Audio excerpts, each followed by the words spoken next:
कल के प्रोग्राम में हमने आपके साथ कुछ डाटा शेयर किया था, जिसमें बताया था कि कितनी नशिस्तें कहां कहां पे अपोजिशन को मैसर हैं और कौन से दो तरीके हैं जिनके तहत पाकिस्तान में दोबारा इंतखाबात हो सकते हैं और जर्नल इलेक्शन हो सकते हैं। फिर हमने आपको बताया कि सिंध में क्या सूरत हाल है, पंजाब में क्या सूरत हाल है, खैबर पख्तूनख्वा में, बलूचिस्तान में और वहाँ इस्लामाबाद में, वफाक में क्या सूरत हाल है।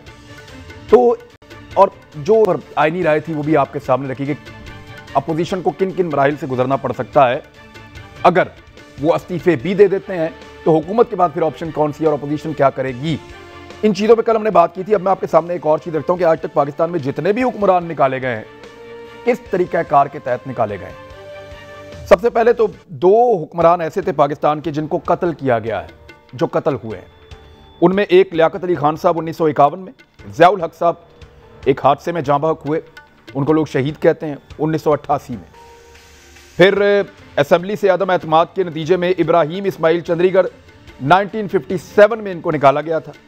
एक यानी ये अदम एतमाद पे निकले थे। एक मरतबा अवामी एहतजाज के नतीजे में मुस्ताफ़ी हुए, वो सिर्फ अयूब खान साहब थे जो सिर्फ अवामी एहतजाज के नतीजे में मुस्ताफ़ी हुए।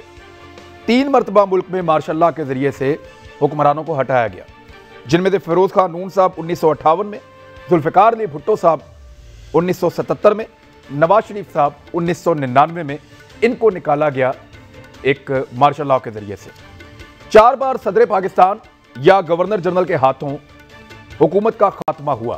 ख्वाजा नाज़मुद्दीन 1953, मोहम्मद अली बोगरा 1955, मोहम्मद खान जुनेजो 1988 और बेनज़ीर भुट्टो साहिबा की दोनों हुकूमतें, यानी एक मरतबा इसहाक खान, गुलाम इसहाक खान साहब ने और एक दफ़ा फारूक अहमद खान लगारी साहब ने बेनज़ीर भुट्टो साहिबा की हुकूमत 1990 और 1996 में ख़त्म कर दी। 3 वज़रा आज़म पाकिस्तान के ऐसे रहे कि जो अपनी ही जमात का, हुक्मरान जमात का एतमाद खोने की वजह से इक़्तिदार से फारिग हो गए। उनमें चौधरी मोहम्मद अली 1956 में, हुसैन शहीद सोहरवर्दी वो भी अपनी पार्टी का एतमाद खो गए 1957 में, और ज़फ़रुल्लाह खान जमाली मुशर्रफ साहब के दौर में जब इनको हटाया गया, शुजात साहब आए और उनके बाद जो हैं वो शौकत अजीज़ साहब आए, तो 2004 में ज़फ़रुल्लाह खान जमाली साहब भी अपनी पार्टी का एतमाद खो गए। 3 बार अंडरस्टैंडिंग के तहत वज़ीर आज़म ने इस्तीफ़ा दे दिया, यानी ऐसी अंडरस्टैंडिंग हुई उनकी कि ठीक है रिज़ाइन करते हैं फिर आ जाते हैं, तो वो अंडरस्टैंडिंग के साथ हुआ। याह्या खान ने भुट्टो साहब के साथ अंडरस्टैंडिंग की 1971 में, नवाज शरीफ साहब ने 1993 में, सदर इसहाक खान साहब ने उनको हटा दिया था, बाद में सुप्रीम कोर्ट ने उनको बहाल कर दिया था। फिर उस वक्त के जो जनरल थे वहीद काकड़ साहब, उन्होंने इनका आपस में एक पैचअप करवाया और फिर दोनों ने एक अंडरस्टैंडिंग के तहत दोनों मुस्ताफ़ी हो गए।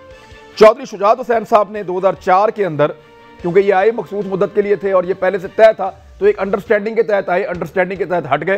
तो चौधरी शुजात साहब 2004 में भी इसी तरह हटे थे। एक बार मुआखजे के डर से, यानी इस डर से कि मेरा मुआखजा हो जाएगा, परवेज मुशर्रफ साहब ने जो है वो इस्तीफा दिया।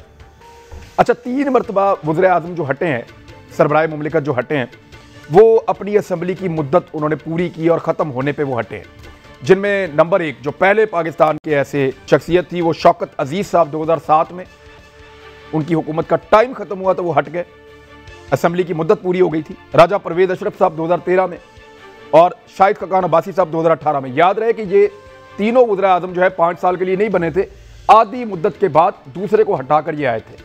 यानी शुजात साहब के बाद आए थे शौकत अजीज़ साहब, यूसुफ रज़ा गिलानी के बाद आए थे राजा परवेज़ अशरफ साहब और नवाज शरीफ के बाद आए थे शाहिद खकान अब्बासी साहब। 2 मरतबा अदालती फैसले के नतीजे में वज़ीर आज़म नाअहल हुए हैं। एक यूसुफ रज़ा गिलानी साहब 2012 में अदालती फैसले के नतीजे में नाअहल हुए और एक मियां मोहम्मद नवाज शरीफ साहब 2017 में अदालती फैसले के नतीजे में नाअहल होकर निकले। ये है आज तक के तमाम हुक्मरानों की सूरत हाल। अब इनके अंदर कोई एक भी ऐसा नहीं है जो जलसे और जुलूसों से अपने घर गया हो। सियासी जमातों के एहतजाज से कोई एक वज़ीर आज़म या सरबराह मुमलिकत ऐसा नहीं है जो अपने ओहदे से हटा दिया गया हो। तो क्या इस मरतबा ये अपोजिशन तारीख के अंदर एक वज़ीर आज़म को एक नए तरीके से निकालने जा रही है, या इनमें से कोई तरीका जो है वो चूज़ किया जाएगा?